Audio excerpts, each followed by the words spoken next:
അല്ല ഗീസ്, അപ്പൊ പെരുന്നാളിന്റെ തലേ ദിവസം ഉള്ളൊരു ബീഫ് ഭാരതിയാണ് നമ്മൾ കാണാൻ പോകുന്നത്. ഇതുപോലെ ബീഫ് മേടിക്കാൻ വേണ്ടി ഞങ്ങൾ ഇങ്ങനെ റെഡി ആയിട്ട് ഇറങ്ങി. എസ് ഭാരതിയിൽ നിന്ന് ഷിബിമോക്ക് കുറച്ച് ഡ്രസ്സ് കളക്ട് ചെയ്യാനുണ്ടായിരുന്നു. അപ്പൊ ഡ്രസ്സൊക്കെ കളക്ട് ചെയ്ത് ഇതുപോലെ ചില്ല് ചെയ്ത് വൈബ് ചെയ്താണ് പോയത്.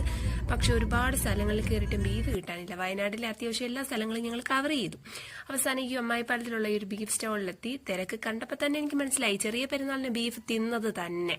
അങ്ങനെ ഇക്കുവിനെ വിട്ട് തിരക്കിയപ്പോൾ പറഞ്ഞു ബീഫില്ല, വേണമെങ്കിൽ എല്ല് തരാൻ നമ്മളെന്താ പട്ടിയാ. അങ്ങനെ അവസാനം ബീഫ് ഇല്ലാത്തതിന്റെ വിഷമത്തിൽ ബിരിയോനും റഹ്മാനും ഒക്കെ കേട്ടിങ്ങനെ ഇരുന്നു.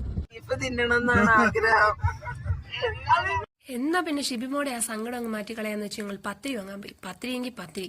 പക്ഷെ ഇതാ അവിടെ ചെന്നപ്പോ ഇതാ കിടക്കുന്നു, അവിടെ പത്തിരിയില്ല. വെൽമാട്ടിൽ അവിടെ ഇവിടെ കയറിയിട്ട് അവിടെയും പത്തിരി കിട്ടാനില്ല. അവസാനം പട്ടി ചന്തയ്ക്ക് പോയതുപോലെ ആയി. അത് മാമയെ വിളിച്ച് പറഞ്ഞപ്പോ മാമ എന്താ പറഞ്ഞെന്നറിയോ?